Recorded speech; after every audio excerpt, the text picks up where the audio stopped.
රෝග පිළිබඳ අපි විශේෂ අවධානයක් තියෙන කාලයක අපි ජීවත් වෙන්නේ.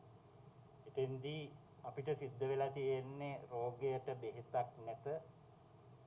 ඒත් එක්කම රෝගය පාලනය කිරීම සඳහා ක්‍රමවේද තමයි බටහිර වෛද්‍ය විද්‍යාවේ අපිට දකින්න තියෙන්නේ. ඒ ගැන බොහෝ සංවාද තියෙනවා. මම හිතන්නේ එක පැත්තකින් අපි බටහිර සෞඛ්‍ය අංශ විසින් එන්නත් හඳුන්වා දීලා ගන්න ගමන් ඒ පිළිබඳ විශාල විවේචනයන් අපි දන්නවා නොයෙක් විට යනවා සමාජ මාධ්‍ය හා විවිධ වගේ විශාල ඒවා යනවා. ඒත් එක්කම අපි මම දන්නේ කොයිතරම් දුරට සත්‍යද කියලා. අපි පසුගිය කාලේ අහපු දෙයක් තමයි කොවිඩ් රෝගයේ වැළඳුන අය විශේෂයෙන්ම ආයුර්වේද රෝහල වලට ගිහිල්ලා ප්‍රතිකාර ලැබුව අය බරපතල රෝගී තත්ත්වයකට ලක්ුණේ නැහැ කියන දේ මම හිතන්නේ විවිධ මාධ්‍යයන් මගින් ප්‍රකාශ කරා. ඒ ප්‍රකාශයේ මම පුජ්‍යලිකව දන්නේ පරීක්ෂා කර නැති හින්දා කොයිතරම් සත්‍යයක් හෝ කොයිතරම් ප්‍රමාණයකට ඇත්තද කියන එක. ඒත් එක්ක මම හිතන්නේ අපි කවුරුත් විවිධ ක්‍රමවේදයන් අත්දැක බලමින් හිටියා ඒ දවස්වල. මම හිතනවා අපිට ඒ ක්‍රමවේදයන් සාමාන්‍යයෙන් විද්‍යාත්මක වුණාද නැද්ද? ඒ කෙසේ හෝ ඒ ක්‍රමවේදයන් මම හිතන්නේ කාර්යාලයක් හැටියට දිස්ත්‍රික් ලේකම් කාර්යාලය අද මෙතන මේ ගොඩනැගිල්ලේ හැටියට අපිට කොවිඩ් රෝගය නිසා ලොකු ගැටලුවකටපත් වුන්නේ නැහැ. අර අනිකුත් ආයතනත් එක්ක සංසන්දනය කරද්දී පසුගිය කාලය තුල පවා මම හිතන්නේ අපි හැමදාම වැඩාපු කට්ටිය කිසිම දවසක් නිවාඩු ගන්න නැතුව අපි කොවිඩ් වහලා තියෙන දවස්වලදී පවා මම හිතන්නේ වෙනදටත් වඩා දවස් 7ම අපි මම පුජ්‍යලිකව වැඩාවා. හරි ඒ වැඩැවිල්ලත් මම හිතන්නේ අපි මුහුණ දුන්න කාරණේ අපි නිලධාරීන් සමග එදා සමග හිටියා. අපි මම හිතන්නේ සියලු දෙනා එක්කෙනෙකුට දෙන්නෙකුට හැදුනත් මම හිතන්නේ අපේ එහෙම තියෙනවා ඒ පැතිරීම සම්බන්ධයෙන් අපේ කාර්යාලවල හොඳ ප්‍රතිඵලයක් ලැබලා තියෙනවා කියන එක තමයි මගේ සාමාන්‍ය දැනුම. මොකද එය අර කාර්යාලයක් වසා තබන්න තරම්වත් මම හිතන්නේ කොවිඩ් රෝගයේදී පහුගිය කාල සීමාව තුළ අපි වාසනාවන්ත වුණා. එහෙම වසා දමන්න බැරුණා. සමහර විට ඉඳ හිට එක කාමරයක් දවස් කීපයක් වැසුවා. එහෙම සමහර විට වැඩසටහන් වල පහුගිය දවස්වලත් කොවිඩ් රෝගියෙක් ඉඳලා වැඩසටහන දවස් කීපයක් නවත්තලා කරත් නැවත ඒ කිසි කෙනෙකුට බෝ වෙලා තිබ්බේ නැහැ අපේ වැඩසටහන් වල. අවසානයේ සති දෙකකින් පසුව වැඩසටහනේ සහභාගී වෙච්ච අයත් ඉන්නවා. හරි කිසිවෙකුට බෝ වෙලා තිබ්බේ නැහැ. සෞඛ්‍යයි ආර්ථිකයයි බැඳිච්ච කාරණා දෙකක්. සෞඛ්‍ය පිරුණොත් ආර්ථිකය පිරෙනවා, ආර්ථිකය පිරුණොත් සෞඛ්‍ය පිරෙනවා. ඒකින්ද අපි අද මේ යන්නේ තරගයක අපි සෞඛ්‍ය පැත්තක තියලා ආර්ථිකය හදන්න උත්සාහ කරනවා. හැබැයි අපි අවුරුදු 30ක් වැඩ කරලා එකතු කරගත්ත සියල්ල විනාඩි 10ට 15ට ඉවර කරන්න වෙනවා. මට බයිපාස් එකක් කළා. මට ඔබවලුවක් බද්ධ කරන්න මට කැන්සර් එකක් කිව්වොත් එනවා. ඒකින්ද සෞඛ්‍ය කියන ධර්ම අපි යාවත්කාලින කරමින් පවත්වාගෙන යා යුතුයි. අනිත් දේවලුත් අවශ්‍යයි. නමුත් සෞඛ්‍ය කියනවා දැන් හුඟක් වෙලාවට ගෙදරක ගත්තොත් ගෙදර ඉන්නවා නම් ඉන්සුරන්ස් වලදීදහො ටීවී එක බල බල ඉඳලා පිටින් ටෙලි නාට්‍යවල මොනවා හරි බලලා වෛද්‍ය සාකච්ඡා වෙලා තමයි මූණ හොදන්න යන්නේ. හැබැයි ලෙඩ වුණාට පස්සේ channel මාරු කරගලා අහන්නෙම වෛද්‍ය සාකච්ඡා ටික විතරයි. ඊට පස්සේ එකින් එක ගිහිලා අපි ඒ දැනුම තුල සමහර වෙලාවට අපි සෞඛ්‍ය පරිහානියටපත් කර ගන්නවා. ඒකින්ද දැනුම කියන දේ අපි යාවත්කාලින විය යුතුයි එදිනෙදා එකතු කරගනිමින්. එතකොට ගෝණවන රෝග ගැන අපි මේ කතා කරන්නේ මොකද මේ කොවිඩ් වසංගතයෙන්ද එතෙන්දී තමයි ඒකට තමයි අපි වැඩිපුර අවධානයක් දෙන්නේ. මොකද සමහර අපි පුංචි නොසලකන කාරණා තුළ මේ කොවිඩ් වසංගතයෙන් අපි සමහර පුද්ගලයෝ ජීවිතේ පවා වන්දි ගෙවනවා. ඉතින් මේ කොවිඩ් වසංගත වෛරසය කියන්නේ එන්න හෙම්බෙස්සා වෛරස් එකක්. ඒක තේරුම් ගන්න ඕනේ අපි. එතකොට සාමාන්‍ය උණ හෙම්බිරිස්සාවක් ඇදිලා අපි ආනකාලු කාලා නාලා කැඳ එකක් බිව්වොත් නියුමෝනියාවෙන් මියදෙනවා. මෙතනක් තියෙන්නේ එච්චරයි. ඒකට ප්‍රතිශක්තිකරණ වර්ධනය සඳහා කැඳ බොන්න කියපුවාම හැදෙනකම් බොන්නේ නැහැ. හැදුනට පස්සේ තමයි කැඳ එක බොන්න යන්නේ. හැබැයි හැදුනට පස්සේ කැඳ සීතලයි. ඒකින්ද මේ දැනුම යාවත් කාලීනව නොවීම අපි හරියට තේරුම් නැගීම තුළ සමහර වෙලාවට ජීවිතෙන් පවා සමහර පුද්ගලයෝ තමන්ගේ ජීවිතේ අවසන් කරලා. ඉතින් ඒ දැනුම දෙන්න තමයි උත්සාහ කරන්නේ. මේකේ තියෙන මූලික කාරණා ටික මම වැඩි කතා කරන්නේ නැහැ. බෝවන රෝගයක් කියන්නේ වෛරස් දිරීර බැක්ටීරියා ඕන එකකින් ඒ කියන්නේ පුද්ගලයෙකුන් පුද්ගලයෙකුට තව බෝ කරන්න හැකියාවක් තියෙන එකක්. ඒකට දැන් දියවැඩියාව කොලෙස්ටරෝල් ප්‍රෙෂර් ගත්තොත් ඒවා පුද්ගලයෙකුන් පුද්ගලයෙකුට බෝ වෙන්න හැකියාවක් නැහැ. අපි පරම්පරාවෙන් බෝ වෙන යම් ප්‍රමාණයක් තිබ්බට. හැබැයි මේ බෝවන රෝගයෙන් නෙවෙයි අපිට ආසාදිතෙක් නම් තව කෙනෙකුට බෝ වීමේ හැකියාවක් තියෙනවා. එතකොට මෙතන මතක තියාගන්න ඕනේ කාරණේ තමයි කොවිඩ් වෛරසය කියන්නේ වෛරස් රෝග වලට ලෝකෙ කොහෙවත් බෙහෙත් නැහැ. හැබැයි හෙම්බිරිස්සාවට බෙහෙත් වල જાතියක් අපි. ඒකෙත් බොන්නේ one shot බෙහෙත්. ඒ තුළ අපි ප්‍රතිශක්තිකරණයේ වුණ જાතියක් බවට පරිවර්තනය වෙමින් යනවා. ඒතකොට බටහිර රටවල් වල මේ කාරණේ තුළ තමයි ඒකටගේ ස්වභාවික ප්‍රතිශක්තිකරණයේ දුර්වලතාවයක් තියෙන්නේ. හැබැයි ආසියාතික රටවල් වල අප්‍රිකානු රටවල් වල මේ ස්වභාවික ප්‍රතිශක්තිකරණයේ යුරෝපයට සාපේක්ෂව වැඩි ප්‍රතිශතයක් දරනවා. හරි ඒක අපි තේරුම් ගන්න ඕනේ. එතකොට අපේ දරුවෙක් සහ වීදි දරුවෙක් අතර ගත්තොත් අපේ දරුවෙකුට බිම වැටිච්ච බත් ඇටයක් කන්න බෑ පාසයෙන්. හැබැයි වීදි දරුවා බිම වැටිච්ච බත් එක බිම පෙරලා ගන්න කනවා. කිසි ගැටලුවක් නැහැ. එතකොට මේ හැදෙන ප්‍රතිශක්තිකරණයක් තියෙනවා. එතකොට මතක මේ මෙතන පටලවාගෙන තියෙන එක කාරණයක් තමයි ඉමුනිටි සහ මේ ව්‍යාධි ශමත්වය කියන එක. එතකොට අහන්නේ වෛරසයේ කොරෝනා වෛරසයට කොහොමද ඉඟුරු ගොත්තමාලි වලින් ප්‍රතිශක්තිකරණය හදාන්නේ? එතකොට මොකද එන්නතකින් කරන්නේ දීලා ප්‍රතිශක්තිකරණය හදනවා. මේ කතා කරන්නේ ව්‍යාධි ශ්‍රමත්වය කියන්නේ අපේ හැඟමිලා තියෙන බලය අපි ගාව තියෙන බලය උද්දීපනය කිරීම. ඒ දෙක. ඒක තේරුම් ගන්න ඕන. හරි ඒකින්ද අපි අම්මා තාත්තගෙන් ගෙන ආපු ප්‍රතිශක්තිකරණයක් තියෙනවා ව්‍යාධි ශ්‍රමත්ව බලයක් තියෙනවා අපි ඉපදෙන පරිසරය මත අපි ගොඩනගා ගන්න ප්‍රතිශක්තිකරණයක් තියෙනවා ව්‍යාධි ශ්‍රමත්ව බලයක් තියෙනවා අපි කරන කියන කන බොන දේවල් මත අපි හදා ගන්න ප්‍රතිශක්තිකරණයක් තියෙනවා. ඒකින්ද මේ කාරණා පටලවා ගත්තොත් අපිට ගැටලු නිර්මාණය වෙනවා. එතකොට මේවා අපි සාමාන්‍යයෙන් දන්න කාරණා. එතකොට සාරාංශක පොත ගත්තොත් දැන් වැක්සිනේෂන් එක හරියටම හරි. මොකද එයා කාලයක් තිබිලා දැන් එයා අන්තිම පියවරට අවිල්ලා ඉන්නේ. ඒකෙන් එයා වෙනස් වෙන ශීඝ්‍රතාවය බොහොම අඩුයි. හරි. එතකොට බැක්ටීරියා වලට බෙහෙත් ගන්න පුළුවන්. මොකද එයා වෙනස් වෙන්නේ නැහැ. ඒකින්ද සෑහෙන කාලයක් යනවා එයාට වෙනස් වෙන්න. ඒකින්ද ඇන්ටිබයොටික්ස් ඕන තරම් හොයන්න පුළුවන්. හැබැයි ඇන්ටිවයිරස් ඩ්‍රග්ස් හොයන්න බෑ. එතකොට මේ 2019 ආපු කොවිඩ් වෛරස් එක නෙවෙයි අද ඉන්නේ. එතකොට මෙහෙම ගිහිලා දැන් කියන ඔමික්‍රෝන් ආවම මේක ඉවර වෙයි කියලා. මොකද දැන් මෙයා යන්නේ ගිහිලා ඊට පස්සේ ස්ථාවර වෙන්න උත්සාහ කරනවා. ඊට පස්සේ යන්න අපිට අර වගේ දීර්ඝ කාලීන වෙනතකට යන්න හැකියාව තියෙනවා. ඒකත් අපිට තාම කියන්න කල් වේලා නැති. ඊට අමතරව අපිට සත්තු නිසා බෝවන රෝග ටිකක් තියෙනවා. හරි ඒවා ගැන අපි සාමාන්‍යයෙන් දන්නවා. එතකොට කොවිඩ් ගත්තොත් බුදුහාමුදුරන්ගේ කාලෙත් තිබිලා තියෙනවා. අහිවාතක ජ්වරය කියන්නේ ඒකෙන් තමයි සර්පමස් කන්න එපයි කියලා තියෙන්නේ. හදුනට පස්සේ බෙහෙතක් නැහැ. කාමරයකට දාලා වහනවා.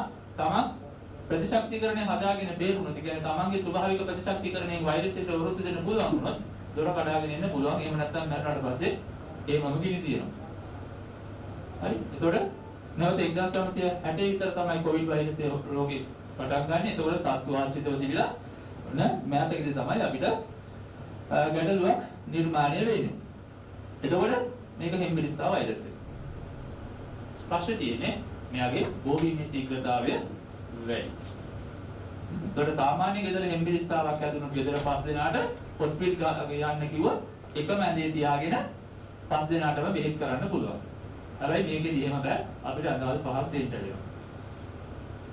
හරි? ඒකට මොකද වෙන් කරන්න වෙනවා නැත්නම් ශීඝ්‍ර ගෝවීමක් තියෙන නිසා. හරි? එතකොට මේක තනිකරම තීරණය වෙන්නේ තමන්ගේ ස්වභාවික ප්‍රතිශක්තිකරණය මත. හරි? 1505 පෘතුගීසි අපිව යටත් කරගන්න ආවා. ලංකාවේ හමුදාවත් එක්ක අන්නේ ගාල්ල මාතර සටන් කරා. අපි දුර්වල වෙච්ච හින්දා පෘතුගීසි ගාල්ල මාතර පදිංචි වුණා. ඊට පස්සේ අපේ දුර්වලතා හඳුනාගෙන ටික මුහුදු සීමාව යටත් කරගත්තා. අපේ දුර්වලතා ඔක්කොම හඳුනාගෙන 1815 ලංකාවම යටත් කරගත්තා. ඒ වගේ තමයි අපේ ප්‍රතිශක්තියක් තියෙනවා. ව්‍යාධි ශ්‍රමත්ව බලයක් තියෙනවා. ඒක ප්‍රබල නම් වෛරසය ආවා සටන් කරා එයා පෙරදුනා අපි දන්නේම නැහැ එයා යන්නේ නේද. මෙතන ඉන්න සමහර කට්ටියට එහෙම හැදිලා ඇති. අපිට ඒක කියන්න බෑ. අපි ටිකක් දුර්වල නම් ඔන්න ඔළුවේ කැක්කුමක් ඇවිල්ලා පොඩි අඟපත රෙදිල්ලක් ඇවිල්ලා සමහරට අවස තිබ්බා උදේ නිදාගත්තා මෙරා නිදාගත්තා පහවදා වෙනකොට ඉවරයි. හැබැයි අපි හොඳටම දුර්වල නම් අපිට සංකූලතා ඇති කරන්න පුළුවන්. ඒකින්ද අදිනවා මේ අපේ ප්‍රතිශක්තිකරණය මත තමයි ඒක තීරණය වෙන්නේ. දන්නේම නැතුව යනවාද සංකූලතා ඇති වෙනවද කියලා. ඊළඟ කාරණේ තමයි මාධ්‍යෙන් අපිව බය කරලා තියෙනවා මොකද? කෙලින්ම මෙයා දැන් ඩෙල්ටා આવොත් ඩෙල්ටා එනකොට කියේ මොකද? කෙලින්ම පෙන්හල්ගත වෙනවා කියලා. හැබැයි අපේ ආරක්ෂණ පද්ධතියක් තියෙනවා. උතුරු නැගෙනහිර යුද්ධ තියෙන කාලේ යාපනයේ නම් කොටුවට එනකම් හැම හන්දියක් ගානේ බැරියර්ස් දාලා තිබ්බා. මාර්ග බාධක දාලා තිබ්බා. හැබැයි ඕක හැම ඔය ටික ඔක්කොම පහු කරගෙන කොළඹට ආපු පුද්ගලයෝ හිටියේ. හැබැයි ඒක බොහොම සීමිත පිරිසක්.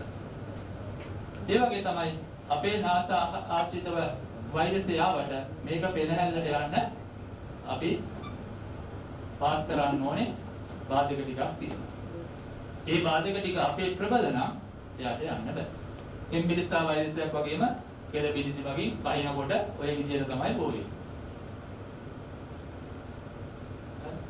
එතකොට මෙයා සීතලට කැමතියි. හරි. එතකොට උණුසුමේදී විනාශ වෙනවා. එතකොට සීතල පරිසරයක් තියෙන කොටස් වල එයාට වැඩි කාලයක් ඉන්න හැකියාවක් තියෙනවා. හරි. එතකොට ඊයේ පෙරේදා ප්‍රධානයෙන් කිව්වා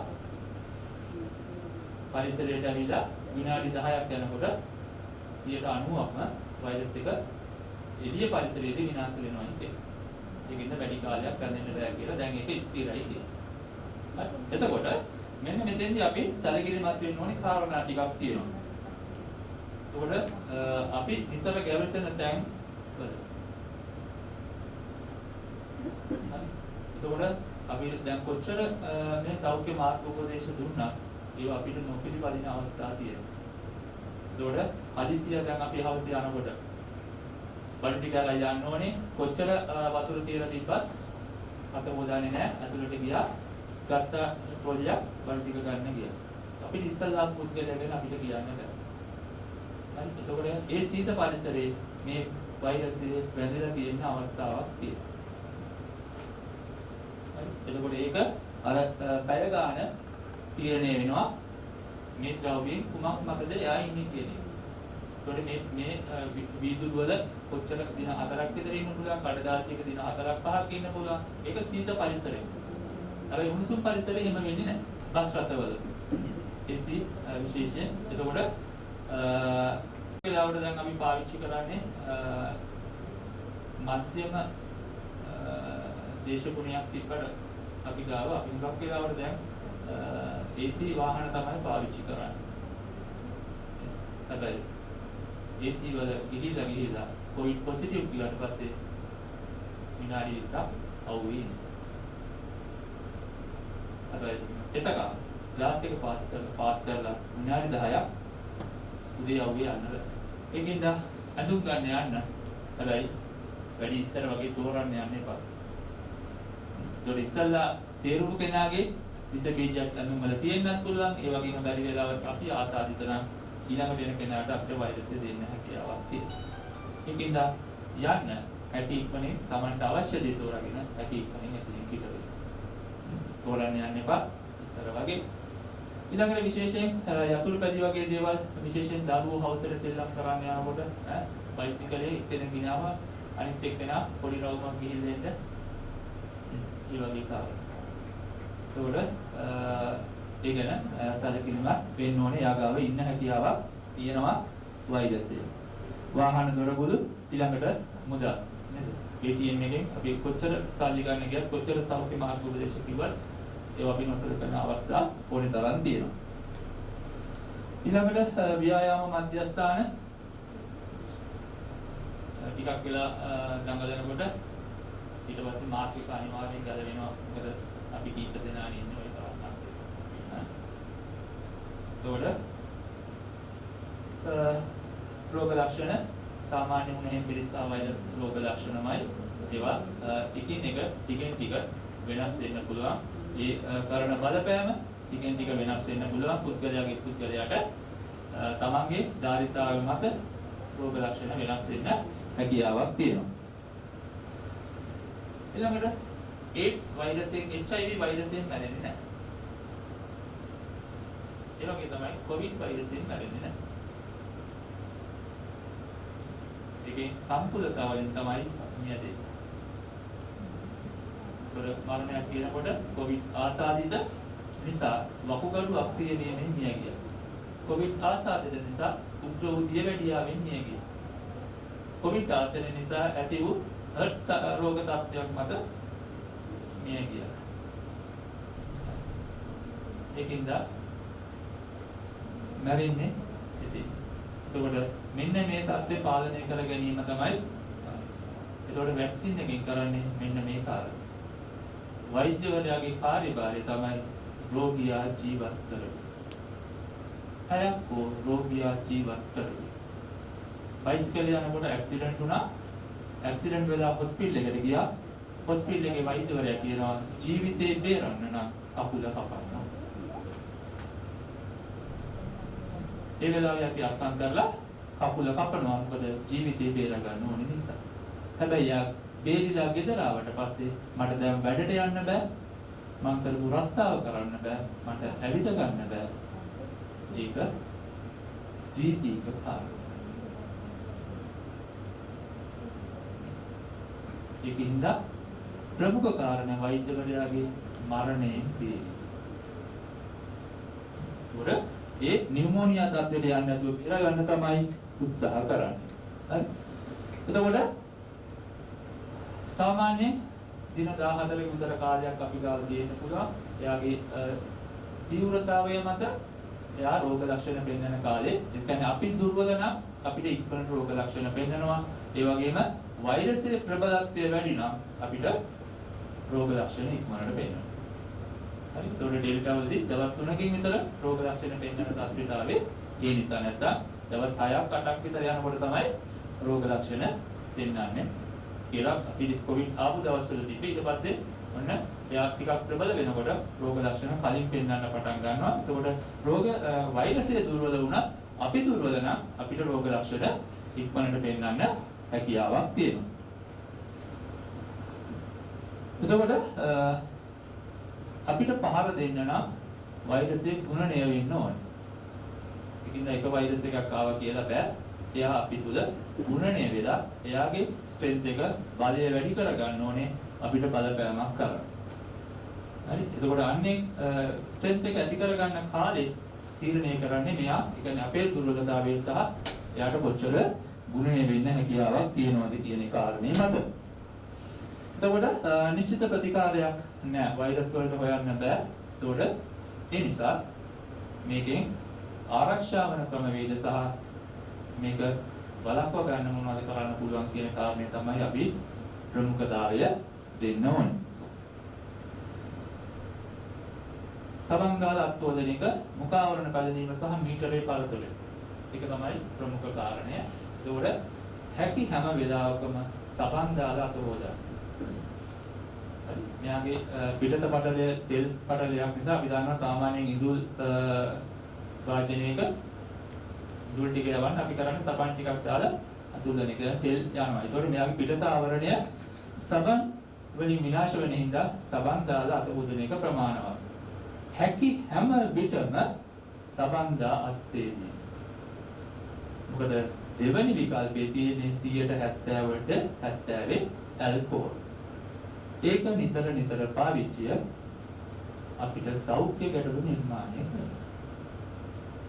ඒකින්ද අපිට වතුර තියෙනවා. වතුර තියෙන නිසා හැකි හැම වෙලාවකම සබන් දාලා අත හොදන්න. අටයි කාලෙටම ඇවිල්ලා ඇඟිල්ල තියන්න ඕනේ හින්දා සැනිටයිසර් ගාලා ඇතුළට එන්නේ.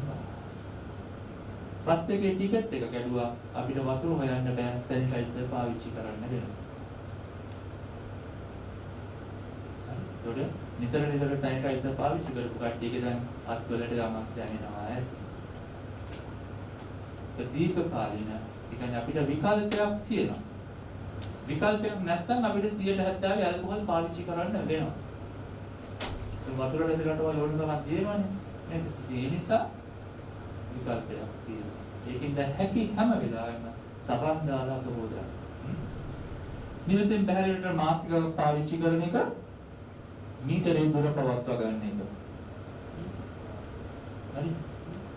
මාස්ක් එක නැත්නම් 90ක සම්භාවිතාවයක් තියෙනවා ආසාදිතයකින් අපිට බෝ වෙන්න. හැබැයි අපි මාස්ක් එක පාවිච්චි කරලා ආසාදිතයක එක්ක මීටරේ දුර පවත්වා ගත්තොත් අපි කිසිදු බයවීමක් වෙන්න අවශ්‍යතාවයක් නැහැ. එතකොට බුදුහාමුදුරුවෝ කියලා තියෙනවා මොනවද? කනකොට කතා කරන්න එපා කියලා.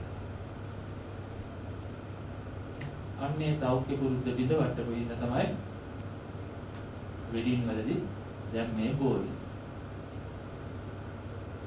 ඒකින්ද මේ අපි ගාව තිබ්බ පුංචි සෞඛ්‍ය පුරුද්ද තමයි නැවත අපි මේ මතක් කරන්නේ.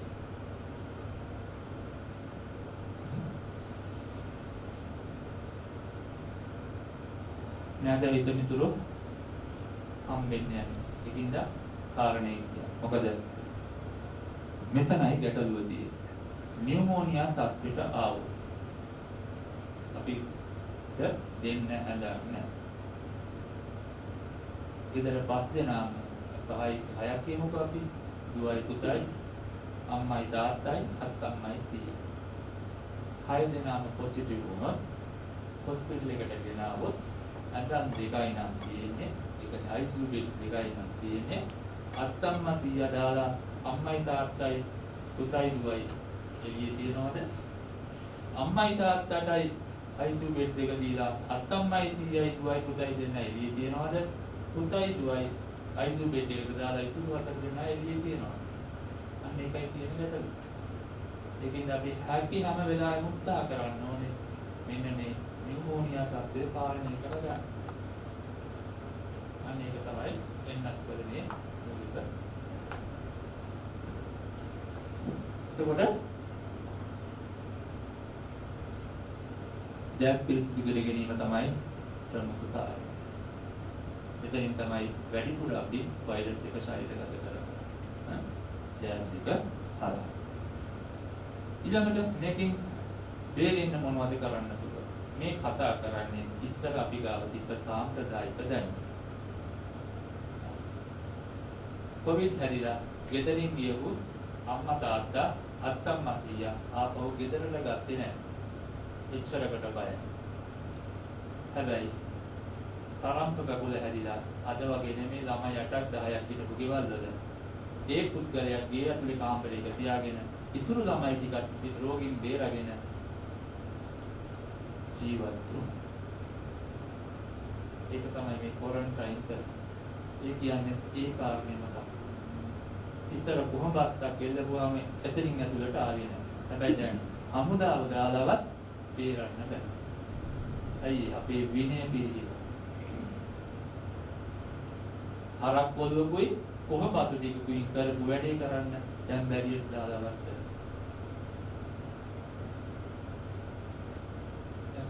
ඒකින්ද සමාජ දුරස්ථභාවය ඊළඟට මලගෙදරක ගිහිල්ලා આવොත් කොහේ හරි ගිහිල්ලා આવොත් වතුර මේසමක් තියලා තිබ්බා පහ ටිකක් දාලා මූණ හොදාගෙන ඉන්න කකුල් දෙක හොදාගෙන ඉන්න වතුර එකක් තියලා තිබ්බා උගුර හොදාගෙන ඉන්න මේ දේවල් තමයි මේ ආපෝ කියලා ඒ සාම්ප්‍රදායික ධර්ම අපි ගාව නොතිබුණා අපි සාරින්න ඒතකොට මේ සාම්ප්‍රදායික ධර්ම පාවිච්චි කරපු කිසිවෙක් අකාලේ මිය ගියේ නැහැ.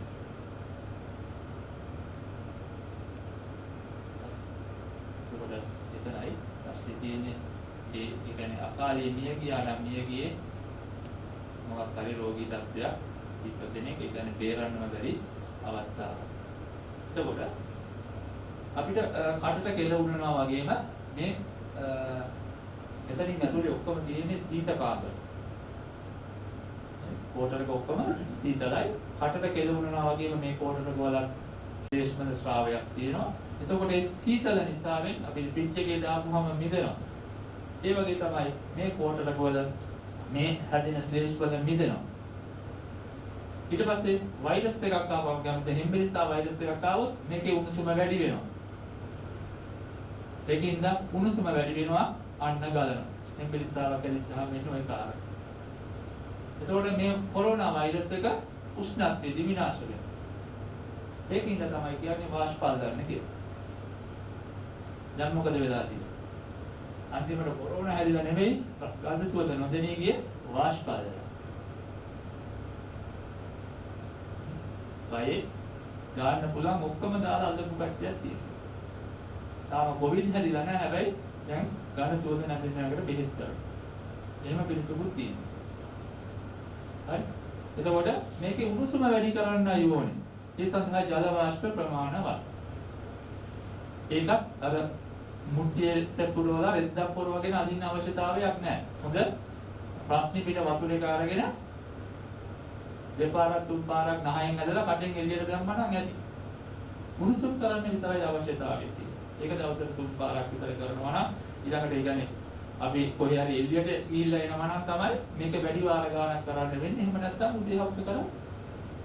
ඒකට අපිට ඒ කියන්නේ අපි එළියට ගිහිල්ලා එනවා අපිට සැකයක් තියෙනවා නම් ඒකට ඖෂධීය ද්‍රව්‍ය එකතු කරගන්න හැකියාව තියෙනවා. හරි. ඒකත් වතුර මුට්ටිය රත් කරලා වතුර එක උතුරනකොට තමයි කොළ ටික දාන්න ඕනේ. එහෙම නැත්නම් කොළ ටික වතුර එකටම දාලා මුල ඉඳන් රත් කරලා වැඩක් නැහැ. එතකොට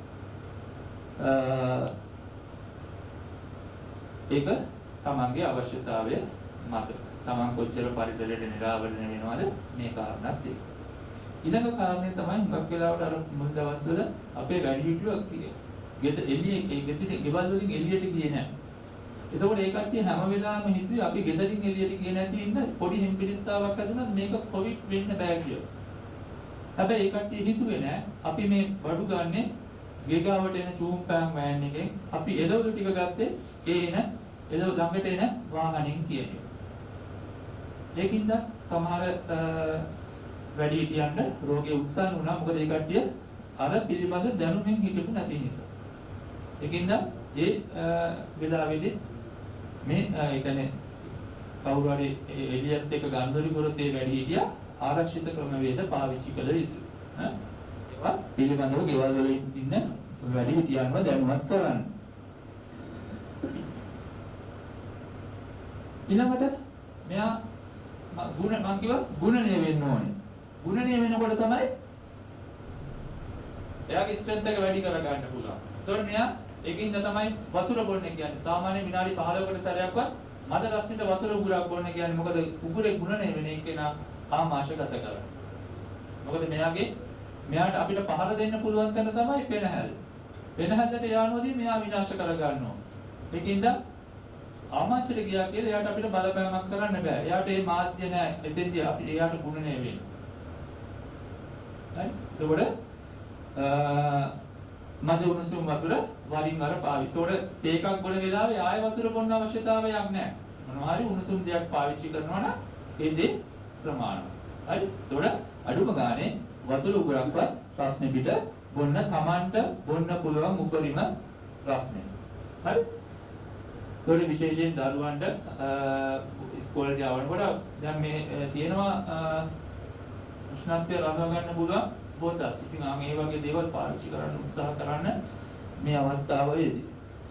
ඊළඟට උගුර සේදීම. ඒකට මද රස්නේ වතුර පාවිච්චි කරන්න පුළුවන්. එහෙම නැත්නම් ලුණු වතුර පාවිච්චි කරන්න පුළුවන්. මද උණුසුම් වතුරට ලුණු කුටි ටිකක් දාලා ගන්න පුළුවන්. ඒකට අනිවාර්යෙන් උදේ හවස දෙපාරක් දත් මදිනවා දරුවෝ. ඒකින්ද උදේ හවස දත් මදලා ඉවරනාට පස්සේ උගුර හොදන්න පුරුදු කරන්න. ඉස්කෝලේ ගිහිල්ලා ගේ ඇතුළට එනකොට වතුර ටිකක් දීලා උගුර හොදා ගන්න පුරුදු කරන්න. අපි කාර්යාලයෙන් ගෙදරට යනකොට උගුර හොදලා ගෙදරට යන්න පුරුදු වෙන්න. හරි. ඊළඟට මధుරතලා ගම්මේසට වගේ දෙයක් පවුඩර් කරලා තියාගෙන වතුර එකට දාලා උගුර හොදන්න ගන්න පුළුවන් අවශ්‍ය නම් ඒ වගේම ඕනෑම ගෙදරක තියෙනවා කුරුදු පොදු සහ කරාම්බු නැටි 4ට එකට අනුපාතයට කුඩු කරලා තියාගෙන ඇඟිලි තුඩු දෙකට අහු වෙන ප්‍රමාණයක් උණු වතුර එකට දාලා උගුර හොදන්න Tamanට සැකයක් තියෙනවා නම් හරි අපිට විකල්ප ඕනේ තරම් තියෙනවා. ඊළඟට ප්‍රතිශක්තිකරණය මේක අපි වර්ධනය කරගත යුතුයි. ඒ කියන්නේ කොවිඩ් වෛරසයේද ඩෙල්ටාද ඔමික්‍රෝන්ද ඊළඟට එන වෛරසය මොකක්ද ඒක අපිට අදාළ නැහැ. අපි ශක්ති සම්පන්න නැහැ. හරි. එතකොට ඒකට අපි කළ යුතු දේවල් තියෙනවා. පුළුවන් තරම් මානසික ආතතිය අඩු කරගත යුතුයි. පිළිකාවෙන් පෙළෙන කෙනා අවුරුදු 10ක් විතර ජීවත් වෙලා තියෙනවා කිසි ප්‍රශ්නයක් නැහැ. හැබැයි පිළිකාව කියලා දැනගත්ත දවසේ ඉඳන් ඉක්මනට මියදෙනවා ආතතිය. මට පිළිකාවක් තිබ්බා මම භාවනා කරා දැන් මට ගැටලුවක් නැහැ. ඇයි ආතතිය හක් කරා. පිළිකාව තිබිලා ජීවත් වෙන්න පුළුවන්. ඒකින්ද ආතතිය කියන එක ලොකු ගැටලුවක්. ඒතකොට අපේ රාජ්‍ය කාර්ය මණ්ඩලයේ තියෙන ලොකුම ගැටලුවක් තමයි ආතතිය. අනුතුරෙන් ඉහළට යන්න සියලු දෙනාම කුමක් හෝ බෝනවන රෝගිකින් පීඩා විඳින ආතතිය. ඒක ප්‍රශ්නය. ආතතිය හානි කරන්නේ මොළයට හා හදවතට. අපි වද වෙනවා නම් වද වීම අපේ පෙනහැල්ලට ප්‍රශ්නය. ඒකින්ද අනවශ්‍ය ලෙස අපි කොවිඩ් වලට බය වූ කුමන හෝ කාරණයකින් අපි වද වෙනවා නම් පෙනහැල්ල දුර්වල වෙනවා. ඒතකොට ගොඩක් වෙලාවට කොවිඩ් සඳහා අපි අනවශ්‍ය බියක් ඇති කරගත්තා. බය වෙන්න ඕනේ. හැබැයි අපි අනවශ්‍ය බියක් ඇති කරගෙන තියෙනවා. ඉතින් ඒ බියවීම තුළ අපේ ප්‍රතිශක්තිකරණය දුර්වල වෙනවා. අත්‍යවශ්‍යම ඉන්ද්‍රියන් දුර්වල කරනවා. එහෙනම් ඒ ගැන හිතන්න ඕනේ. එතකොට භාවනාව ප්‍රතිශක්ති වර්ධන කාර්යයක්. ඒකින්ද වේලාවක් හොයාගන්න ඒ සඳහා ඕන තරම් ක්‍රීඩා මාත්‍යාංශය යෝග ව්‍යායාම සහ භාවනා ක්‍රම වලට පුරු කරනවා. මොකද මේක 60 පන්නට පස්සේ භාවනා කරලා වැඩක් නැහැ. 60 පනිනකොට දියවැඩියාව හැදිලා ඉවරයි, කොලෙස්ටරෝල් හැදිලා ඉවරයි, පිළිකාවට පිටියක් කරලා ඉවරයි, බයිපාස් එකක් කරලා ඉවරයි. ඊට පස්සේ ආයේ මේ ආත්මෙට 60 පන්නට පස්සේ භාවනා කරලා වැඩක් නැහැ. ඊට ඉස්සෙල්ලයි ප්‍රතිශක්තිකරණය අපි හදා ගන්න ඕනේ. මේ ජීවිතේ නිරෝගීව අවුරුදු 120 ජීවත් වෙන්න. හරි? ඒකින්ද භාවනා කරන්න වෙලාවක් හොයාගන්න. සුභ ධර්මයේ අසුර කරන්න නේද? මේ පහුගිය දීර්ඝනි සතියාන්තයේ ඔක්කොම ගෙවල් වලින් එළියට ගියේ සුභාවික අසුර ලබා ගන්න. කොච්චර මේ ෆෑන් තිබ්බත් හොඳ අවුව වෙලාවක ගහක් යනද තමයි යන්න හදන්නේ. ඒකින්ද ස්වභාවික අසුර. එතකොට අපි ජීවත් වෙන්නේ කොහෙද? ඒ පරිසරය අපි වරක ගන්නවා. ඒකින්ද අවට පරිසරය රැක ගන්න උත්සාහ කරන්න. සංගීත චිකිත්සාව. එතකොට මනස සුවපත් කරනවා. ඉතින් පහුගිය දවස්වල ඇහෙන්නේ නැති අර මහල් නිවාස ගාවෙම සංගීතය කියලා මේ මනස සුවපත් කරන්න තමයි උත්සාහ කරන්නේ. ඉතින් සංගීතය කියන්නේ මානසික සන්තුෂ්ටිය ඇති කරන්න පුළුවන් කාරණා. අපි කන පැලෙන සින්දු ටික තමයි අද අහන්නේ. අහලා පිළිකාව වැදුනට පස්සේ මහරගම ගිහිල්ලා ඔපරේෂන් එක කරලා ගෙදර එනකොට සුනිල් දිසිංහ මහත්තයාගේ පීස් එකක් කරන්නේ. කන පැලෙන සින්දු ටික අහලා බයිපාස් එකම කරාට පස්සේ හොස්පිටල් එකට ගිහිල්ලා සංගීත කාමරේ අමරදේව මහත්තයාගේ සින්දු අහනවා. එතකන් අහන්නේ මොකද? අහුවොත් නින්දය. හරි ඒකින්ද මේ කාලේ ඇවිල්ලා තියෙන්නේ ශාස්ත්‍රීය සංගීතයේ සංග්‍රහ. ඒකට විවිධ ක්‍රම වෙන්න පුළුවන්, ස්වභාවික පරිසරයේ ශබ්ද රටා වෙන්න පුළුවන්, උපකරණ වෙන්න පුළුවන් ඕනේ දෙයක්. හැබැයි සංගීතේ අත්‍යවශ්‍ය කාරණා. ව්‍යායාම. සියලු දෙනාටම ව්‍යායාම අවශ්‍යයි. අපිට ව්‍යායාම මතක් වෙන්නේ බර වැඩි ටයර් එකක් දෙකක් ඇවිල්ලා කොලෙස්ටරෝල් වැඩි කීවට පස්සේ. ඒ ටික අඩු කරගන්න විතරක් නෙවෙයි ව්‍යායාම කරන්නේ. ප්‍රතිශක්තිකරණ වර්ධනයටත් ව්‍යායාමය අත්‍යවශ්‍ය කාරණා. ඒක හැබැයි ක්‍රමික වෙන්න ඕනේ. ඉරිදට විතරක් රවුම් එකක් දෙකක් දුවලා වෙයි. ඒකට ඉරිදට විතරක් දරපාලා හරියන්නේ නැහැ. ඉරිදට විතරක් ඊ අතු ගාලා වැඩිකුත් නෑ දාඩිය දාන්න. ඒකින්ද තමයි හැමදාම විනාඩි 10ක් 15ක් දාඩිය දානකම් ව්‍යායාමයක් කරන්න ඕනේ. ඒකින්ද ගෙදර දරුවා තනියම නම් ඉන්නේ. පිටියකුයි බෝලෙකුයි වැටේකුයි දෙන්න දරුවට විනාඩි 10ක් 15ක් දාඩිය දානකම් ව්‍යායාමයක් ගන්න. ඒ තමයි දරුවව රැක ගන්න තියෙන ක්‍රමවේදය.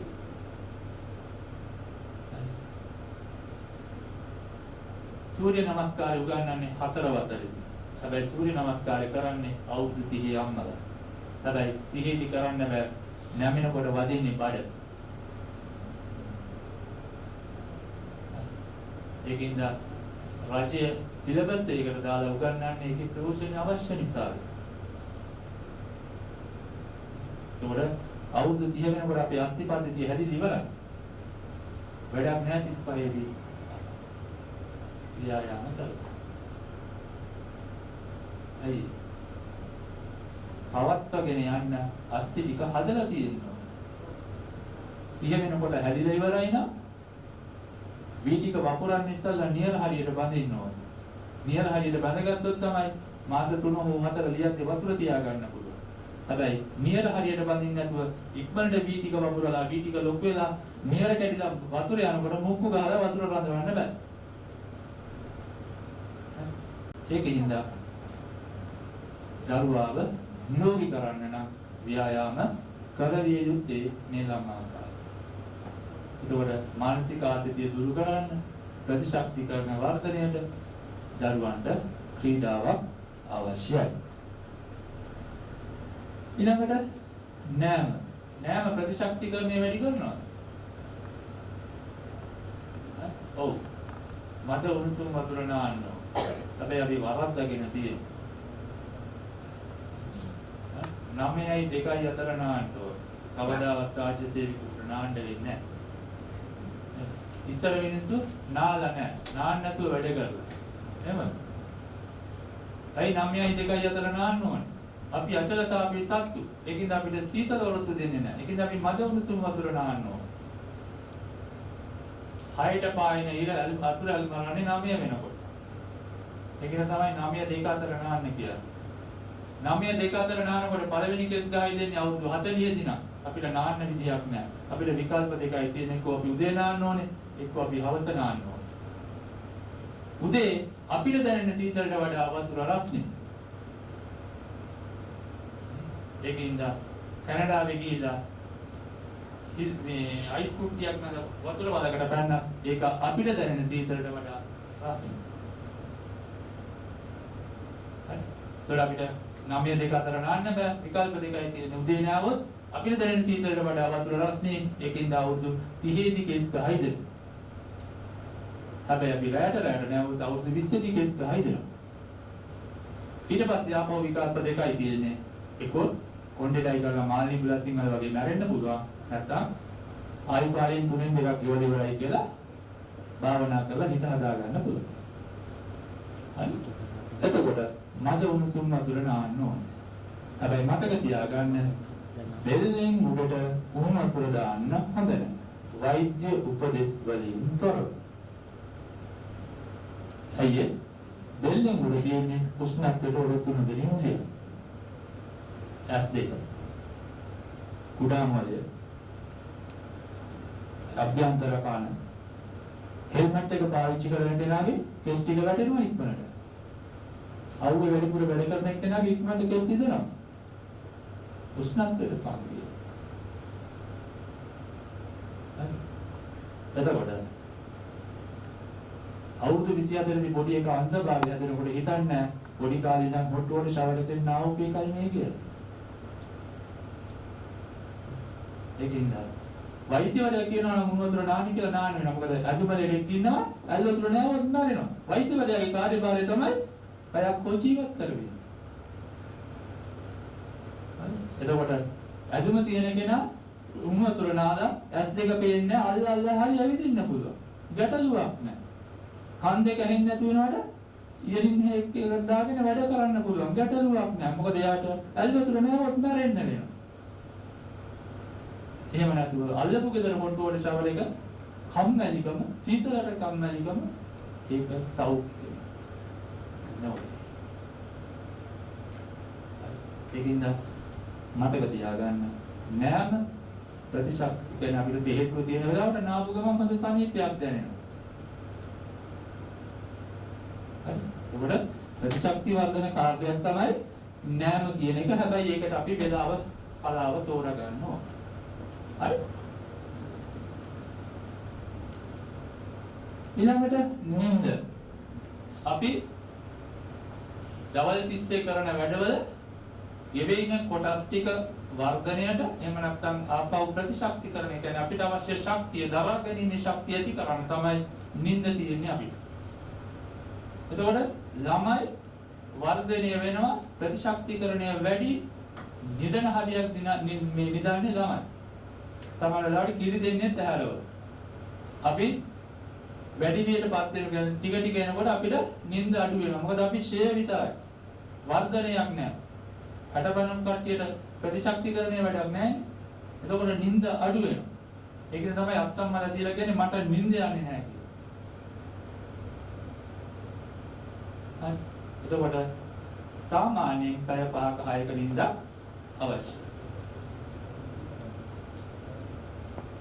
එතකොට නිින්ද නොලබනකොට අපිට කොච්චර සෞඛ්‍ය හානියක් සිද්ධ වෙනවද කියන එක අත්දැකලා.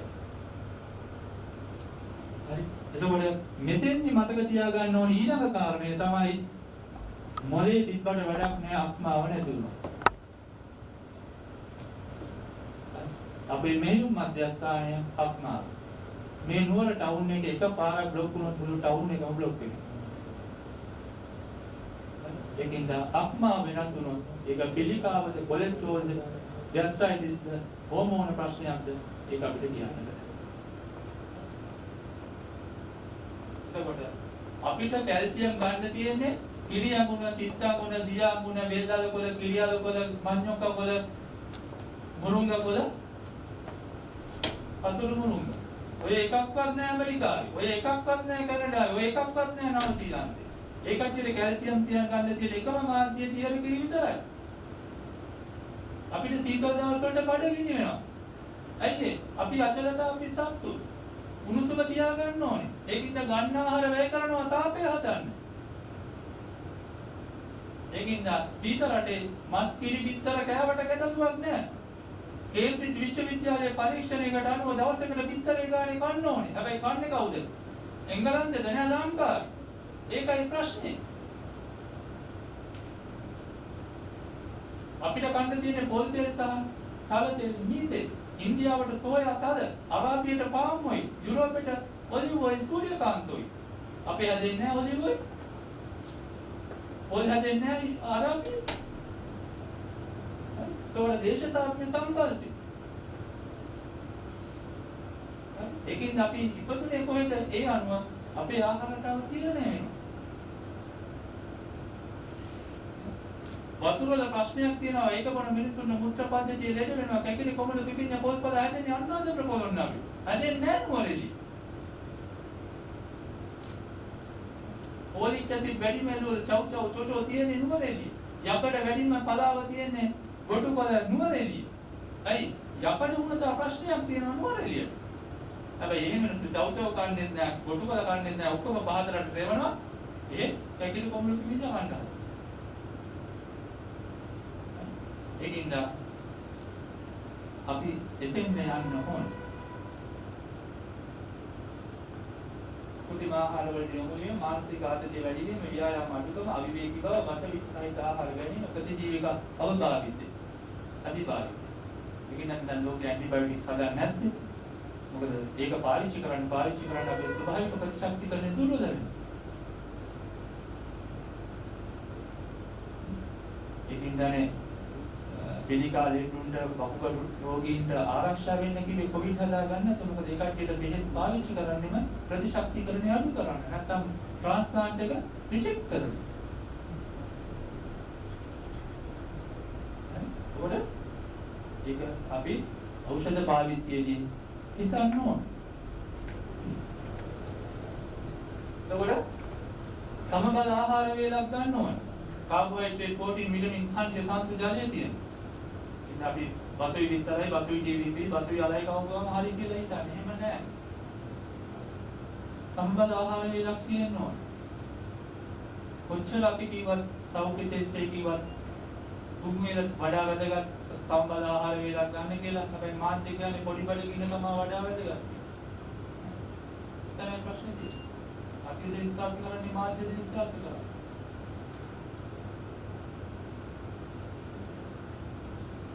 ප්‍රතිශක්තිකරණය වැඩි කරන ආහාර. විටමින් A කන්න පුළුවන් පලා වර්ග 153ක් තියෙන රටේ රජයට සිද්ධ වෙලා තියෙනවා විටමින් A බිඳුතුවක්. 153ක්. විටමින් A වැඩිපුරම තියෙන පළ පාට පලා වර්ග 153. විටමින් C ඕනතරම් පළ තුරු තියෙනවා. හැබැයි අපි කන්නේ නැහැ. කොවිඩ් හැදිලා වෝට් එකට ගියාම විටමින් C දෙකක් විතරයි නා.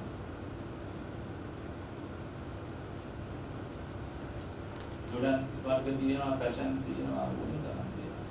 තරයලි පාවිච්චි කරනවා. විටමින් D තෝඩ අවුව අපිට ඕනේ තරම් තියෙනවා.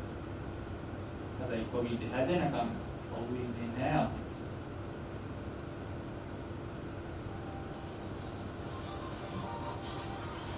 විටමින් B12 ධාන්‍ය වර්ග අපිට ඕනේ තරම් තියෙනවා. පාවිච්චි කරන්නේ නැහැ අපි.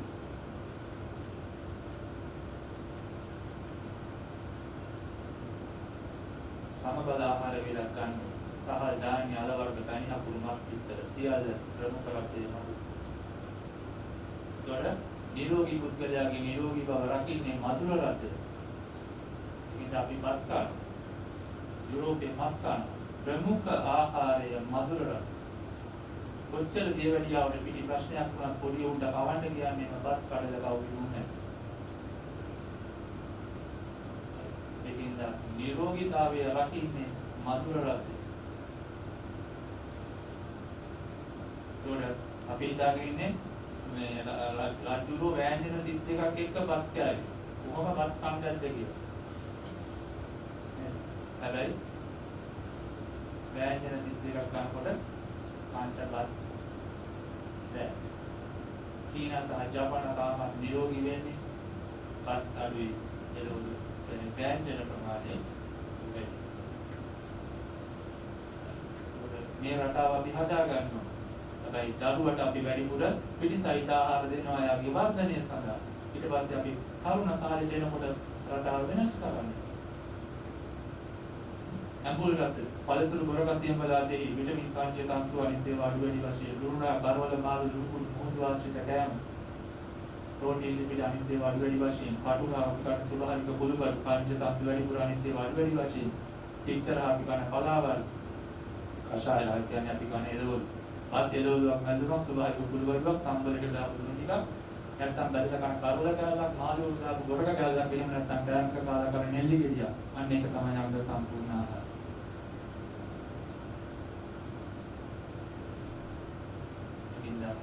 යන්න ඕන.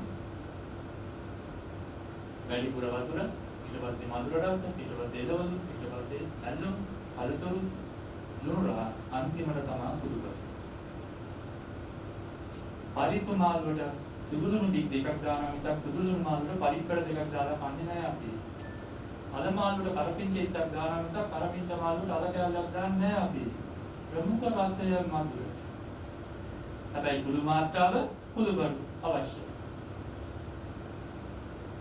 අද අපි වරද්දගෙන තියෙන්නේ. ගොරකම් චට්නි කරනවා ජෑම් කරනවා දැන් අද. හරි. අවබෝධයෙන් පිළිබඳ ගැටලුවක් තියෙනවා. මෙච්චර අවුරුදු 2500ක් කාලයක් තුළ ඇයි ගොරකම් වලින් ජෑම් නැතුවේ නැහැ. ඇයි චට්නි නැතුවේ නැහැ. දැනෙන්නේ නැහැ. ගොරකම් කියන්නේ කුළුබඩුව. පොළොස් මාළු වල ගොරකැඟිලි දෙකක් දැම්මොත් ගෙදර 5 දෙනෙක් ගන්න ගොරකැඟිලි දෙකයි. හැබැයි අද ගැටලුවක් තියෙනවා. අරපිංච කොලකැඟිලි කියන්නේ බෙහෙත් කඳ. කොලෙස්ටරෝල් වැඩි අඩු කරගන්න බැඳවීම වල ගැටලුවක් නැහැ. හැබැයි ඉතින් ගෙදර පවුලේ ඔක්කොටම අරපිංච කොලකැඟිලි දෙන එක ඒක ප්‍රශ්නයක්. අපි තෙල් බින්දුවක්වත් කඩෙන් දිගනකට අපේ කොලෙස්ටරෝල් හදනවා. මොකද අපි කුටියේ තියෙන අපේ හෝමෝන තියෙන කොලෙස්ටරෝල් නිසා.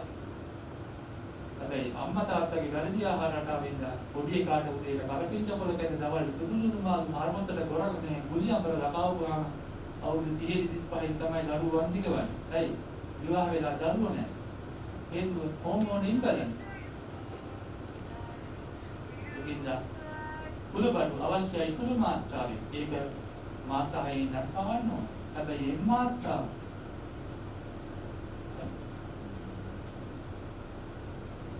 ඒකින්ද ප්‍රතිශක්තිකරණ වර්ධනයේ කුළුබඩු සෑහෙන කාර්යයක් කරනවා. එතකොට ආරාධියේ කළුදුරු ඕන තරම් තියෙනවා. ඒකට ප්‍රතිශක්තිකරණය එක ගන්න කළුදුරු. අපිට කියන්නේ ආජන්ටිනාවේ කොත්තමානේ තියෙනවා. ඒ කලාපෙට කැලිච්ච දේවල් තියෙනවා. එතකොට අංගිව දේශසාත්මක සංකල්ප අපිට තරම් බොන්න දේවල් තිබ්බා සුත්තර බොන්න දෙයක් ඉඳලා යටත් කරගත්ත රටවල තේ කෝපි සහ කොකෝ හැදුවා. එයාට කැෆේන් ඕන. එයාට ටැනින් වැඩක් නැහැ. සුදු හාම සීත පරිසරයේ දැන් ආපහු අපි රෝස වතුර බොන්න යනවා. ආපහු නිල් කඩුළු හොයනවා. ආපහු වදමල් හොයනවා.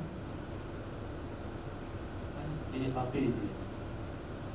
ඒකින්ද ගෙදර රෝස මල හදපුවාම දවස් දෙකකට පස්සේ පෙති ටික වැටෙනවා. ඒ ටික වතුරේකට දාලා දරුවට පුවන්න.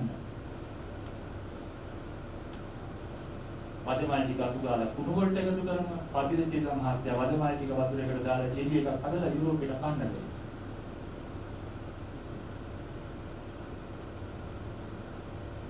ඊළඟට නැඳවල. ඒතකොට මේ තියෙන්නේ ප්‍රතිශක්ති වර්ධනය සඳහා. ඊට පස්සේ කොවිඩ් හැදුනට පස්සේ කන්නරෝගින් කියනදී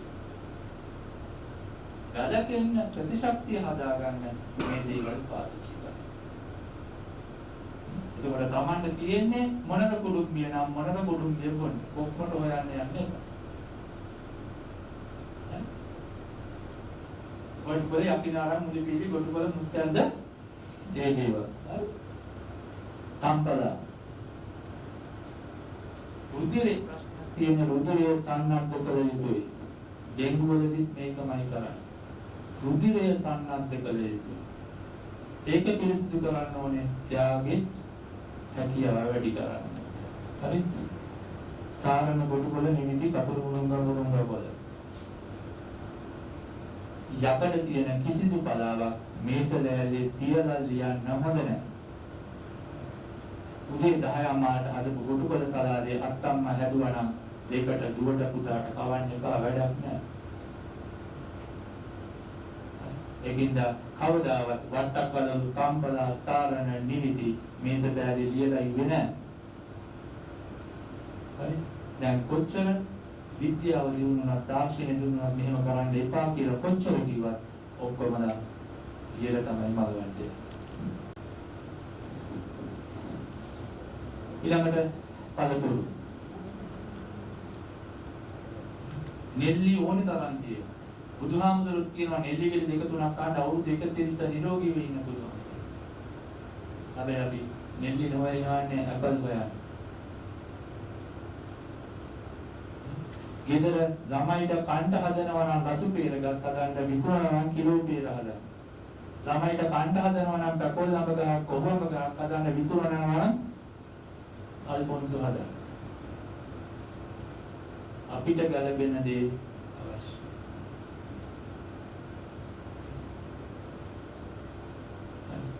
එතකොට දැන් කොච්චර පිළිකා කාරකයක් මේ ඇන්ටි පිළිකා කාරකයක් වුණා අපි දැන් කන්නේ නැහැ.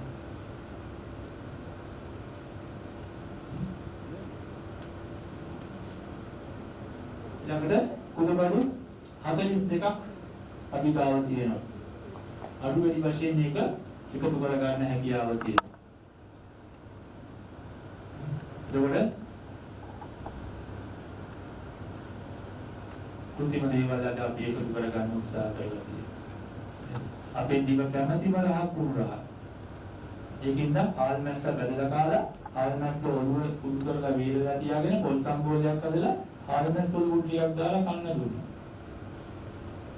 ශරීරයට හානියක් තිබෙන්නේ නැහැ. හැබැයි අද අපි ඒ කුරුණාම ගන්නවා මොනෝසෝඩියම් ග්ලූටමේ ඇචිනමොට. පොලිස්මාන්ව රතු කරගත්ත හුණු ටිකක් දාලා අද අපි ගයි දානවා. මස් එක සහැල්ලු කරලා සේල කැල්ලක් දාලා අද අපි සෝඩා දානවා.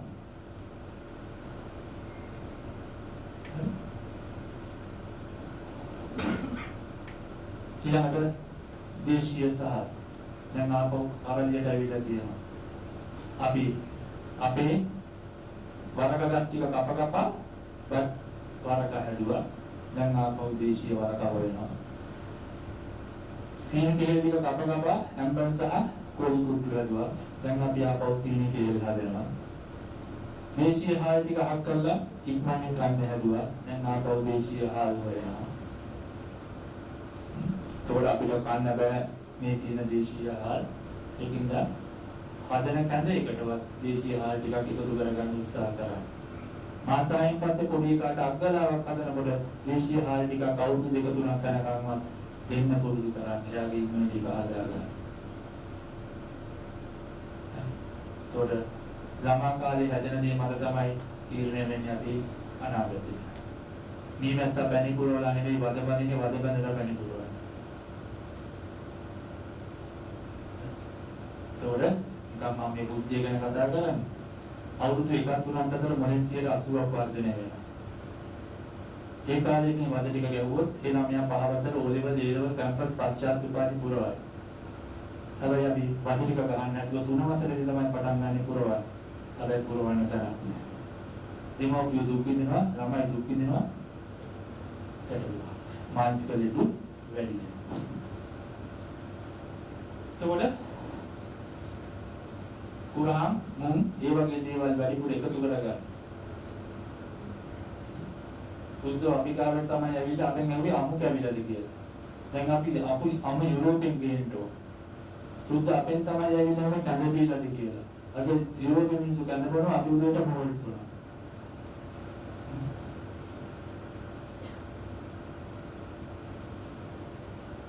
ලෝකෙ තියෙන හොඳම ප්‍රතිශක්තිවර්ධක ඒවල් දෙක තමයි වැටපොල් විපතවල. ඇයි ඒක දෙඩ කරාම කියන්නේ දියවාහින්ද? නෑ. දෙඩ කරාම කියන්නේ කොහොමද අපි වැරදි විදිහට අර්ථකථනය කරා. දෙඩ වෙලා ඉතිය ප්‍රතිශක්තිකරණය දුර්වලයි හදා ගන්න කීරට වේලන වැටපොල් විපතවල. ඒකයි දෙඩ කියන්නේ. එක තැන හිටියේ බඩ වේලලා තිබ්බයිකට කෙලි තියෙන දෙයක් ඕනේ බඩ දුරු කර ගන්න කීරට වේලන වැටපොල් විපතවල. ඒකයි ඒක දෙඩ කරනවා.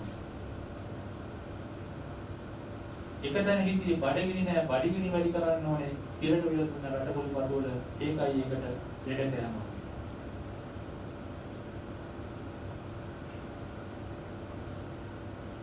ඒකට රටපොල් පතවල මිරිසට උයලා වැඩක් නෑ. කිරට උයන්න ඕන.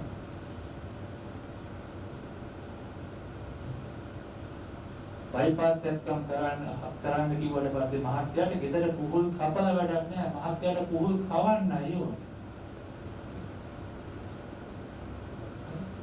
ඒකට වට්ටක්ක ප්‍රතිශක්තිකරණය හදන්න පුළුවන් හොඳම ආහාරය. ඒකින්ද තමයි මලකෙවල් වල වට්ටක්කයි. අයියේ දවස් දෙක තුනක් නොකා අඬා වැළපිලා ප්‍රතිශක්තිකරණය දුර වෙලා වීක් වෙලායි ඉක්මනට ශක්තිය දෙන්න ඕන. දැන් වට්ටක්ක උයන්නේ නැත්තේ. අඬන්නේ නැතුව කුෂේ දෙන්නේ මම.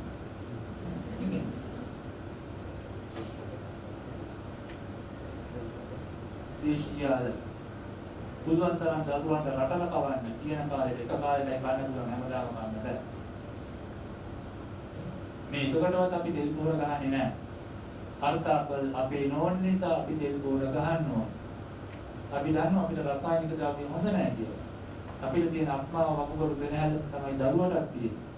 හැබැයි මාස 6 ඉඳන් ආහාර දෙනකොට අර්ථාපල් තමයි අපි පොඩි කරන්නේ. තෙල් පොර ගහලා හදන්නේ. පෝෂණ බතල තෙල් පොර ගාලා හදපු දම්බල් මේ ගොන්චි දානවා මිසක් තෙල් පොර නැති දම්බල නැහැ කරලා කපන්නේ නැහැ. ලංකාවේ වටේම මූදක් තියෙනවා. මූදේ ඕන තරම් මාළු ඉන්නවා. කන්න දෙන්නේ නැහැ, බෙහෙත් දෙන්නේ නැහැ. හැබැයි අපි චිකන් කවන්න හදන්නේ මාළු කවන්න නෙවෙයි. කට්ලට් එක හදන්නේ සමන් ටින් එක කඩලාද මාළු තම්බලා. එයින් අපේ මනස වෙනස් කරගත්තේ අපි නිරෝගීමත් අනාගතයක් ගැන හිතනවා නම් මේ සංසද කියපු කාර්යය ගොන්න පුරුදු වෙන්න අවශ්‍ය තියෙන දේවල්. බෙලිමල් තියෙන කාර්ය බෙලිමල් දීවා, රණවලා තියෙන කාර්ය රණවල් දීවා, රණවලා දීවා, වදමල් තියෙන කාර්ය වදමල් දීවා. හරි?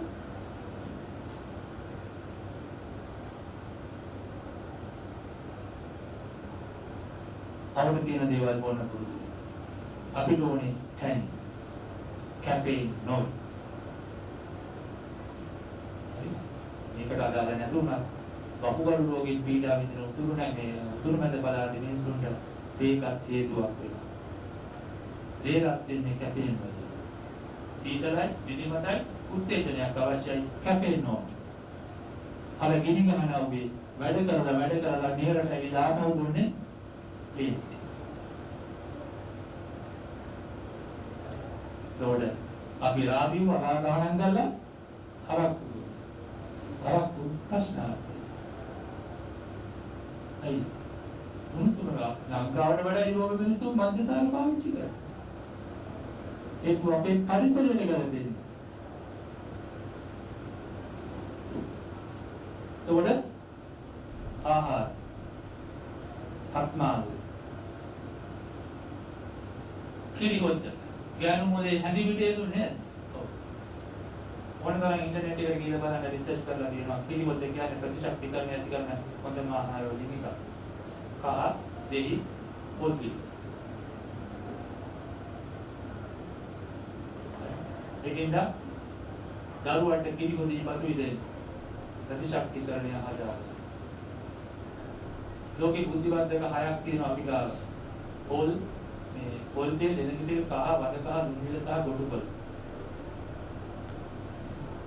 ඇමරිකාවේ පොල් දෙල් කියන්නේ virgin coconut oil capsule බනවා made in Sri Lanka. අපි ඇමරිකාවට පොල් දෙල් යවලා අපි පාප් මොයි. ඒකින්ද කිරිහොදි බඳුයි කියන්නේ ප්‍රතිශක්ති කියන්නේ කිරිහොද්ද කියන්නේ ප්‍රතිශක්තිකරණය හදන ආහාරය. ලුණු කැඳ හාලුයි ලුණුයි විතරයි වතුරයි ප්‍රතිශක්ති ජනක ආහාරය. ඒකෙන් තමයි ඉස්සර උණ ඒ වගේ නිදෙලලා හිටපු වෙලාවක ලුණු කැඳ දෙන්නේ. එතකොට කොවිඩ් හැදිලා වෙනාවේ ලුණු කැඳ කීවට කමක් නැහැ. හැබැයි පොල් කිරි දාපු කැඳ බොන්න ඕනේ. ඒක තේරුම් ගන්න. හරි. මුංකිලිප. උණුසල්ප. මන්ද පෝෂණයට දෙන හොඳම ආහාර දෙක පොල් කිරි දාපු කිරිපත් සහ කුණුසල් බඳුයි හින් කොච්චි සම්බෝධය. වර්ග දෙකක් ඉන්නවා මන්ද පෝෂණ. එකක් මේ කෑව අනිත් පැත්තට කාලා බර නැහැ. අනිත් එක්කෙනා මේ කෑව ආයෙත් කන්නේ දවස් දෙකකින් ඉඳලා පස්සේ. බඩගිනි අඩුයි. මේ දෙන්නටම කිරිපත් කවන්න බෑ. අන්න එතන අපි වලද්දාගෙන තියෙන්නේ. අපිට එකක්ම දෙන්න බෑ. ශ්‍රී ලංකාවේ ඉන්න සියලුම මන්ද පෝෂණ ධර්මවලට එක ආහාරයක් දෙන්න බෑ. ඉතින් ආත්මාලු. තරුම් මොකද? ඒක තරුම් මොකද දීලා වැඩක් නැහැ පිළිකල හදන්න පස්සේ. කායම් මොකද? කායම් මොකදයි තරුම් මොකදයි එකද දෙකද?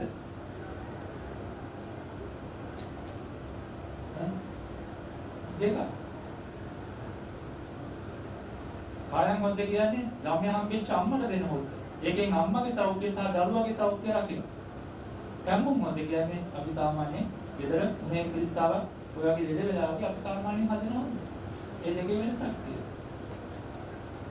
ඒ වෙනස නොදැන නිසා ඉස්සර ළමයි 8ක් 10ක් හදලා ඒ අත්තම්මලාගේ ගර්භාෂය තාම ඇතුලේ. දැන් ඒ අත්තම්මලාගේ දුවලා දෙවිලා ළමයා දෙන්න හදලා ගර්භාෂය කපලා එළියේ.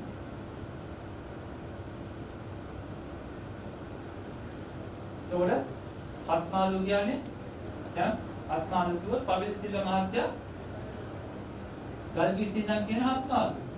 ඒක වන්නේ හොයාගන්න බෑ.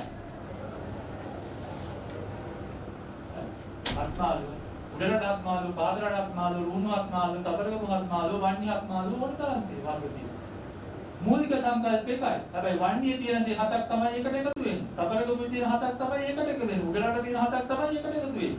මූලික සංකල්ප එකයි. දැන් මොකද වෙලා තියෙන්නේ? ලංකාව මොනවා පබිල් සිල්ල වගේ ආත්මාලු.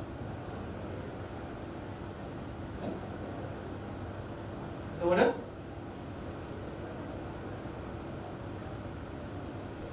මේ ආසන්නයෙන් යන ආත්මාලු. මූලික සංකල්ප තමයි මල් වර්ගයක් තියෙනෝනේ, අල වර්ගයක් තියෙනෝනේ, පොළ වර්ගයක් තියෙනෝනේ, දලු දපටි යමක් තියෙනෝනේ, ඒ වගේ හතක්. කරල් වර්ගයක් තියෙනවා.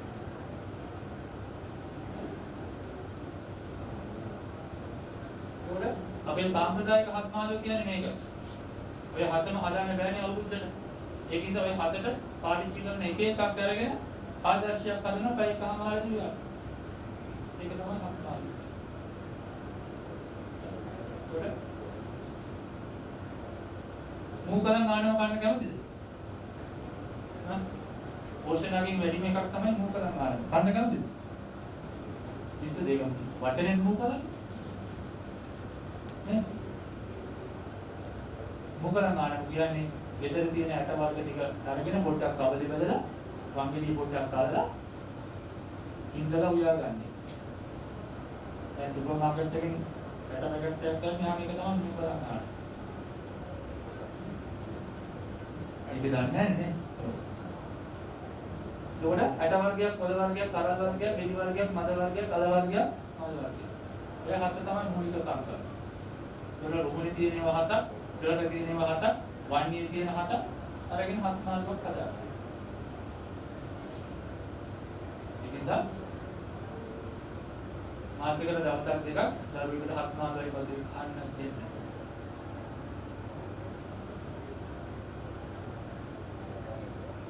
දැන් මොකද? සතියකට දවසක් දරුවන්ට හදලා දෙන්න. ඒක උනාට පස්සේ ආය අපිට රිවර්ස් කරන්න බෑ. ඒක වළක්ව ගන්නයි අපි උත්සාහ කරනවා.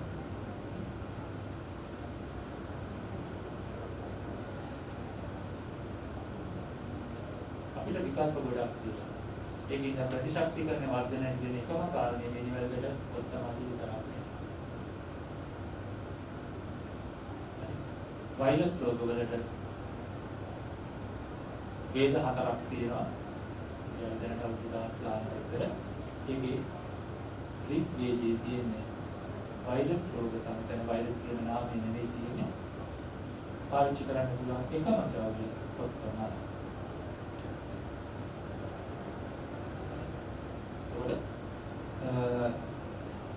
මම ඉස්සරහින් පාන්නේ මතක තියාගන්න ඕනේ. බටහිර වෛද්‍ය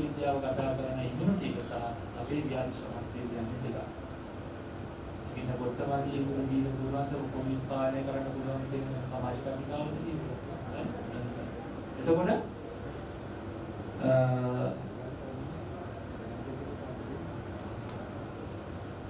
කොත්තමල්ලි බොන්න ඕනේ කබලි බදල. එහෙනම්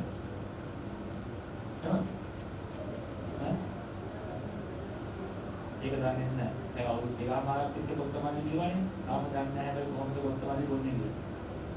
එහෙමද? එතකොට දරුවෙක් ළමයා කියන්නේ සෙම් බහුල කාලයක්. එයාට කිසිම වෙලාවක අමු කොත්තමල්ලි දෙන්නේ නැහැ.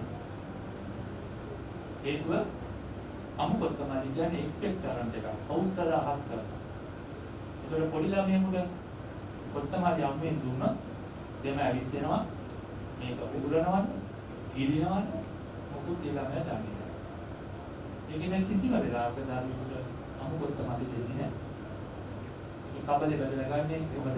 එයා පාලනය කරනවා. එයා ලොකු වුණාට පස්සේ ඒක පැසවලා ආහාර කරන්න හැකියාව තියෙනවා. ඒකද ළමයෙකුට දෙන්නේ කබලේ බදපු කොත්තමල්ලි. හැබැයි වැඩි වෙලපත් වුණාට පස්සේ වැඩි හිටු වුණාට පස්සේ අපි ඒක තේරුම් ගන්නවා. දැන් කැස්සක් තියෙනවා මෙතන ගාපුවාම ඉස්සරහා හෝල් එකට ඇහෙනවා. එයත් අත්තම්ම කබලේ බදපු කොත්තමල්ලි දීලා පුරුදු වෙන්න කොත්තමල්ලි කබලේ බදලා කිව්වොත් ප්‍රශ්නේ දරුණුයි. එයාට කැඩෙන්නේ නැති සෙමක් තියෙනවා. ඒකට එයා අමු කොත්තමල්ලි බොන්න ඕනේ.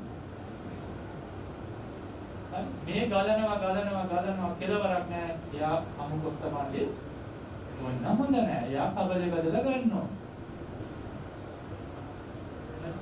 එතකොට දැන් මේ කොවිඩ් වසංගතයේ වෙලාවේ ඔක්කොම දුන්නේ කබලේ බදලා ගන්න කියලා. අයියේ.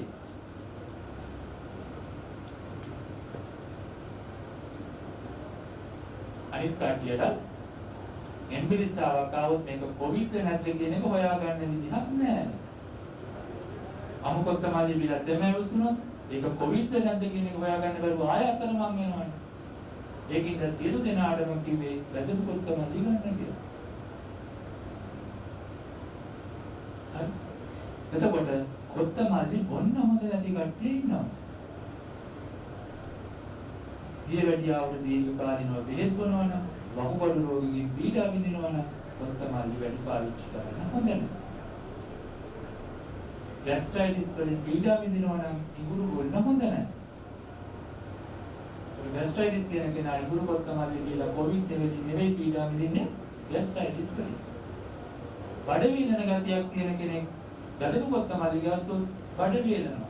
එයා කොවිඩ් වලින් නෙවෙයි පීඩා විඳින්නේ බඩ වේදනා ඊට පස්සේ අර්ශ සමාරුයි අනිත් තේරුම් ගන්න ඕනේ අපි. එතකොට ඉඟුරු කොත්තමල්ලි බොන්න බැරි එක්කෙනාට වෙනිමල්කට කොත්තමල්ලි බොන්න පුළුවන්, සුදු දුණු කොත්තමල්ලි බොන්න පුළුවන්. කොත්තමල්ලි බොන්න බැරි එක්කෙනාට වෙනිමල්කට ඉඟුරු බොන්න පුළුවන්. ඒ වගේ අපිට ඕන තරම් විකල්ප තියෙනවා. මොකද යුරෝපය අපිව ආක්‍රමණය කරේ භූමියේ පිහිටීම කුළු බඩු ඇත්තට සාමුතු නැහැ. අපිට කුළු බඩුවක් ඕනේ තරම් තියෙනවා. එකම විකල්පයක් නෙවෙයි.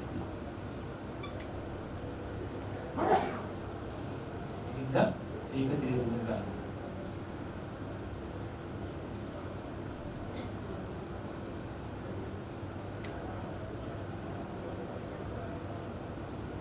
මොනවද අහන්න තියෙනවද?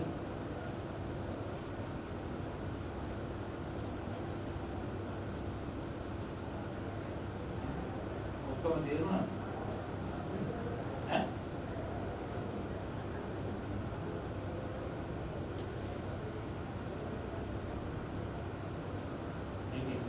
එක දවසක් ඉඟුරු කොත්තමල්ලි බොන්න, එක දවසක් දෙයකට කුණු කැලක් දාලා බොන්න, එක දවසක් සම්බෝලයක ගම්බිරිස් ටිකක් වලින් දාලා බොන්න.